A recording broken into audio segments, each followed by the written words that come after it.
Hello everyone, welcome to my YouTube channel. तो आज हम रेस्पिरेटरी मेडिसिन का एक और टॉपिक स्टार्ट कर रहे हैं जिसका नाम है ऑक्यूपेशनल लंग डिजीजेज। ये भी हमारे पास रिस्ट्रिक्टिव लंग डिजीजेज हैं, तो इसको पढ़ते हैं। Pneumoconiosis is an occupational lung disease with restrictive pattern caused by inhalation of dust, organic and inorganic. Pneumoconiosis क्या है, हमारे पास एक ऑक्यूपेशनल लंग डिजीज है। इसमें हमें रिस्ट्रिक्टिव पैटर्न मिलता है। रिस्ट्रिक्टिव पैटर्न मतलब कि जो हमारे पास force expiratory volume in 1 second divided by force vital capacity है, वो हमें इंक्रीज मिलती है। और ये हमारे पास कैसे होती है, इनहेलेशन करते हैं जब हम डस्ट की, चाहे वो ऑर्गेनिक डस्ट हो या इनऑर्गेनिक डस्ट हो, तो उससे ये होता है। ज़्यादातर इनऑर्गेनिक डस्ट की इनहेलेशन से ऑक्यूपेशनल लंग डिजीज होती हैं। हमने लास्ट लेक्चर में पढ़ा था ना हाइपर सेंसिटिविटी न्यूमोनाइटिस, वो हमारे पास ऑर्गेनिक डस्ट की इनहेलेशन की वजह से हो रही थी। तो सबसे पहले हमारे पास है coal workers pneumoconiosis CWP। It is pneumoconiosis caused by inhalation of coal dust. ये न्यूमोकोनियोसिस हमें क्यों होती है, क्योंकि हम कोल डस्ट को जब इनहेल करते हैं ना, तब ये होती है हमें। इसमें कौन सा ऑक्यूपेशन होता है, पेशेंट्स का ऑक्यूपेशन होता है कोल माइनिंग, मतलब कि वो कोल माइनिंग कर रहे होते हैं, मतलब इस जगह पे वो काम कर रहे होते हैं ना, तो उनको ये डिजीज होती है। टाइप्स क्या हमारे पास कोल वर्कर न्यूमोकोनियोसिस की। Simple coal worker pneumoconiosis SCWP। It is characterized by small radiographic nodules in an asymptomatic patient. इसमें क्या होता है कि हमें जो हम रेडियोग्राफिक इमेजिंग करवाते हैं ना, चेस्ट एक्सरे वगैरह, उसमें हमें क्या मिलते हैं, स्मॉल नोड्यूल्स मिलते हैं। और पेशेंट जो है ना वो एसिम्प्टोमेटिक होता है, उसको कोई सिम्टम्स नहीं होते पेशेंट को। It does not impair lung function. ये हमारे पास लंग के फंक्शन को इम्पेयर नहीं करती। It rarely progresses once the exposure has been ceased. अगर हम कोल डस्ट का एक्सपोजर खत्म कर देना तो फिर ये डिजीज प्रोग्रेस रेयरली करती है, मतलब बहुत कम प्रोग्रेस करती है ये disease. Complicated coal worker pneumoconiosis क्या है हमारे पास, also known as progressive massive fibrosis PMF। इसको हम प्रोग्रेसिव मैसिव फाइब्रोसिस भी बोलते हैं। मतलब इसमें हमारे पास प्रोग्रेसिवली बहुत ज़्यादा फाइब्रोसिस हो रही होती है लंग्स में, आहिस्ता आहिस्ता। It is characterised by fibrotic opacities with और विदाउट नेक्रोटिक सेंटर्स। इसमें हमें क्या मिलती हैं, फाइब्रोटिक ओपेसिटीज मिलती हैं और उनके सेंटर में नेक्रोसिस हो भी सकती है, नहीं भी हो सकती है। It can cause crippling lung disease, black lung disease. ये हमारे पास क्रिपलिंग लंग डिजीज करवा सकती है, या ब्लैक लंग डिजीज हम उसको बोलते हैं। लंग इसमें हमारे पास ब्लैक हो जाते हैं। Productive cough and dyspnoea. Productive cough और डिज्निया मिलता है हमें इसमें, मतलब कि कफ है ना उसमें हमें स्पूटम मिलेगा, डिज्निया मतलब कि सांस लेने में तकलीफ होगी पेशेंट को। मेलेनोप्टेसिस मिलता है, इसमें हमें ब्लैक स्पूटम मिलता है। ब्लैक स्पूटम आता है क्योंकि लंग ब्लैक हो जाता है इसमें। It can progress even if the exposure has been ceased. ये तब भी प्रोग्रेस करेगी इवन हम इसका एक्सपोजर खत्म करवा दें, पेशेंट को बोलें कि एक्सपोजर से दूर रहे, लेकिन फिर भी ये प्रोग्रेस करेगी डिजीज। It leads to respiratory and right heart failure in extreme cases. Extreme advance cases में जो है ना वो इसकी वजह से रेस्पिरेटरी फेलियर भी हो सकता है, राइट हार्ट फेलियर भी हो सकता है। अब ऑक्यूपेशनल लंग डिजीज में हमारे पास है सिलिकोसिस। सिलिकोसिस क्या पढ़ते हैं, it is pneumoconiosis caused by inhalation of crystalline silica. ये हमारे पास न्यूमोकोनियोसिस है जो किस वजह से होती है, जब हम क्रिस्टलाइन सिलिका को इनहेल करते हैं तो ये हमारे पास होती है। It is most common chronic occupational disease in the world. ये हमारे पास most common chronic occupational disease है पूरे वर्ल्ड में। It has 2 forms, crystalline and amorphous. तो सिलिका के हमारे पास 2 फॉर्म्स होते हैं, क्रिस्टलाइन और amorphous, but crystalline form quartz is more fibrogenic and more implicated in silicosis. लेकिन क्रिस्टलाइन फॉर्म जिसमें हमारे पास क्वार्ट्स आ जाता है, ये हमारे पास ज्यादा फाइब्रोजेनिक है, ये ज्यादा फाइब्रोसिस करवाता है लंग्स में एज कम्पेयर टू अमोफस, और ये हमारे पास ज्यादा इम्प्लीकेट होता है सिलिकोसिस में, मतलब इसकी वजह से सिलिकोसिस ज्यादा होती है। ऑक्यूपेशंस क्या होते हैं इन पेशेंट्स के, mining, stone cutting, glass manufacturing, metal grinding, मतलब इन सारे ऑक्यूपेशन में सिलिकोसिस होती है। मतलब कि पत्थरों को काट रहे हैं या तो शीशे को बना रहे हैं, मैन्युफैक्चर कर रहे हैं, या मेटल को ग्राइंड कर रहे हैं, तो इन सारे लोगों को सिलिकोसिस हो सकती है। क्लिनिकल फाइंडिंग्स क्या हम लेंगे हमें सिलिकोसिस में, it affects the upper zones of the lung. ये हमारे पास अपर जोन्स है ना लंग्स के, उनको अफेक्ट करती है। It manifests after 10 to 20 years of continuous silica exposure. तो इसके सिम्टम्स हमारे पास कब आते हैं, जब किसी का 10 से 20 साल का कंटिन्यूअस एक्सपोजर हो सिलिका से, तब सिम्टम्स आते हैं। ऐसे नहीं कि 1 साल किसी का एक्सपोजर हो सिलिका से उसको डिजीज हो जाए सिलिकोसिस, ऐसा नहीं हो सकता। 10 से 20 साल चाहिए होते हैं एटलीस्ट।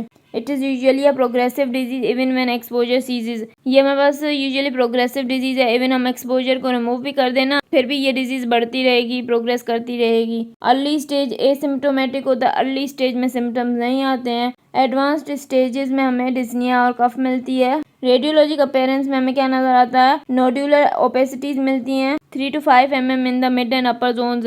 3 to 5 mm की नोड्यूलर ओपेसिटीज मिलती हैं मिड और अपर जोन्स ऑफ लंग में। Egg shell calcification in hilar nodes, egg shell calcification मिलती है हमें हाइलर नोड्स में। It refers to rim of dystrophic calcification in hilar nodes. इसमें क्या होता है कि हमारे पास रिम बनी होती है डिस्ट्रॉफिक कैल्सिफिकेशन की हाइलर नोड्स में। It is uncommon and non specific. ये हमारे पास जो है ना एग शेल कैल्सिफिकेशन, ये अनकॉमन है और नॉन स्पेसिफिक है सिलिकोसिस के लिए।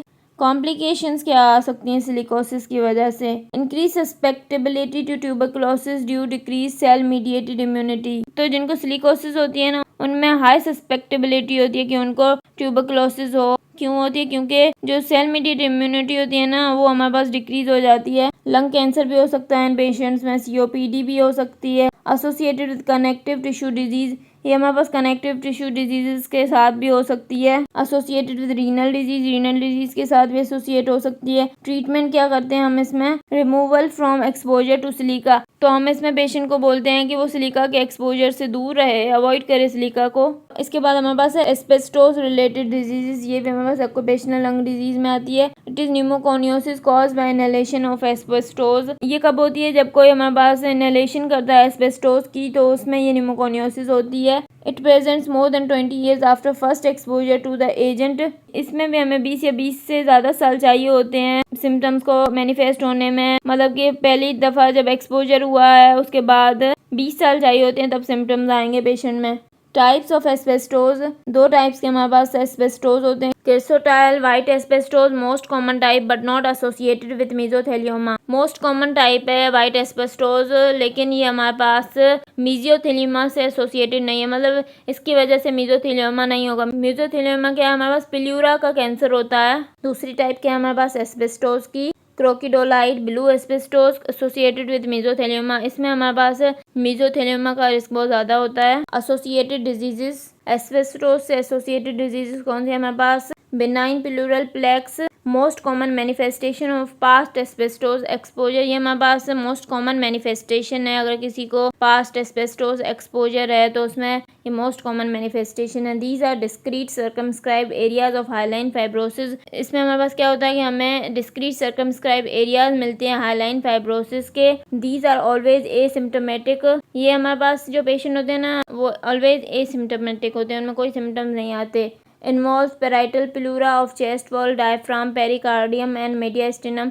ये हमारे पास पेराइटल प्लूरा को इन्वॉल्व करता है, चेस्ट वॉल की, डायफ्राम को, पेरिकार्डियम को और मेडियास्टिनम को इन्वॉल्व करता है। डिफ्यूज प्लूरल थिकनिंग, इसमें क्या होता है, it affects the visceral pleura. जो ऊपर वाली थी ना वो हमारे पास पेराइटल प्लूरा को अफेक्ट कर रही थी, ये हमारे पास विजरल प्लूरा को अफेक्ट करती है। इसमें क्या होता है, it presents with exertional dyspnoea, chest pain, restrictive lung disease. इसमें क्या होता है, पेशेंट को एक्सर्शनल डिस्निया होता है, मतलब जब वो काम करता है उसको सांस में तकलीफ होती है, चेस्ट पेन होता है और रिस्ट्रिक्टिव लंग डिजीज मिलती है। इसमें हमें ऊपर वाली क्या थी उसमें कोई सिम्टम्स ही नहीं थे। इसके बाद हमारे पास क्या है, asbestosis. It refers to diffuse parenchymal lung disease. इसमें क्या होता है कि डिफ्यूज पेरेन्काइमल लंग डिजीज होती है, मतलब जो लंग का पेरेन्काइमा है ना वो डिफ्यूजली इन्वॉल्व हो जाएगा इस डिजीज में। क्लिनिकल फीचर्स क्या मिलेंगे, exertional dyspnoea, productive cough. Exertional dyspnoea मिलेगा मतलब जब पेशेंट काम करेगा तो उसको डिस्निया होगा। प्रोडक्टिव कफ मिलेगी मतलब कफ में स्पूटम होगा। Fine late inspiratory crackles over the lower Jones.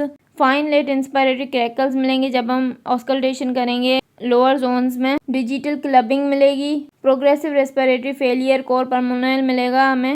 Complications क्या हो सकती हैं इसकी, lung cancer, 40% risk is increase with concomitant tobacco smoking. Lung cancer हो सकता है, इसमें 40% चांसेस होते हैं, रिस्क इंक्रीज हो जाता है अगर कोई टोबैको स्मोकिंग भी कर रहा है साथ। मेसोथेलियोमा मिल सकता है 10% not associated with concomitant tobacco smoking. Mesothelioma 10% chances होते हैं कि पेशेंट्स में हो, लेकिन ये टोबैको स्मोकिंग से इसका कोई एसोसिएशन नहीं है। अब हमारे पास क्या है, mesothelioma it refers to malignant tumour of pleura and less commonly peritoneum. ये हमारे पास क्या है, मैलिग्नेंट ट्यूमर है प्लूरा का। प्लूरा क्या होती है, लाइनिंग होती है लंग्स की, तो ये इसको इन्वॉल्व करता है और ये पेरिटोनियम में भी हो सकता है लेकिन लेस कॉमन है। It's presence invariably suggest past asbestos exposure. अगर ये हो जाता है ना तो इसकी प्रेजेंस क्या सजेस्ट करती है कि पेशेंट को पास्ट एस्बेस्टोस एक्सपोजर था। क्लिनिकल फीचर्स क्या मिलते हैं हमें मेसोथेलियोमा में, डिस्निया मिलता है, प्लूरल एफ्यूजन मिल सकती है, चेस्ट पेन, प्लूरल एफ्यूजन होगी ना उसकी वजह से डिस्निया होगा और चेस्ट पेन होगा।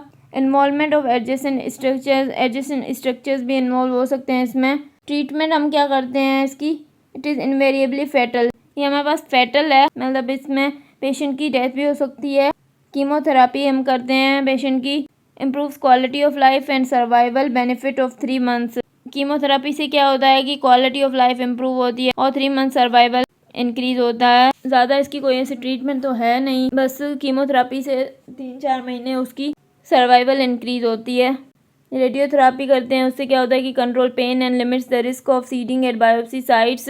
पेन को हम कंट्रोल करते हैं जो उसको पेन हो रहा होता है, और जो बायोप्सी साइट्स पे फर्दर इसकी ज़्यादा सीडिंग ना हो तो उसके रिस्क को भी हम रेडियोथेरापी से कम कर रहे होते हैं। प्लूरल एफ्यूजन जो होती है उसको हम क्या करते हैं, ड्रेनेज और प्लूरोडेसिस करते हैं। तो ये ट्रीटमेंट है इसकी, लेकिन ये है फेटल, लेकिन इससे डेथ हो जाती है पेशेंट की अगर ये मीजोथेलियोमा हो जाए ना। तो ये हमने एस्बेस्टोस रिलेटेड डिजीज़ पढ़ ली हैं और ओवरऑल हमने सारी ऑक्यूपेशनल लंग डिजीज़ पढ़ ली हैं। तो अगर आपको मेरा लेक्चर पसंद आया तो प्लीज़ मेरे चैनल को सब्सक्राइब करें, लाइक करें और बेल आइकन को प्रेस करें। Thank you.